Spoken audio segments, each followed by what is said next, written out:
Hello friends, જો આજે હું લીલી હળદરનું શાક બનાવું છું. તો આ લીલી હળદર કાપી મૂકી છે સમારીને. આ લીલા મરચાં, લીલા ધાણા અને લીલું લસણ એ પણ સમારી મૂક્યું છે.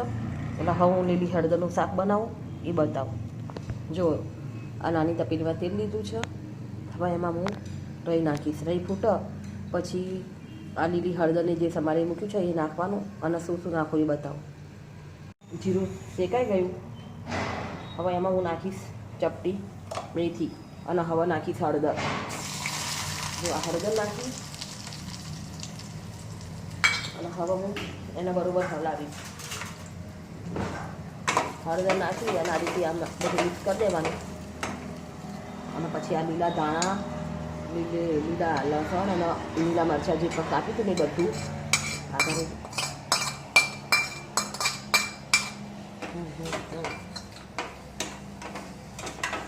હવે અંદર નાખીશું જીરું, ધાણા જીરું અને લાલ મરચું થોડું નાખવાનું અને જોઈતા પ્રમાણમાં મીઠું નાખવાનું. જોઈતા પ્રમાણમાં મીઠું નાખવાનું અને બધું મિક્સ કરી દેવાનું. અને મારું હળદરનું શાક તૈયાર. હવે એના ધીમા તાપે થવા દેવાનું તેલમાં.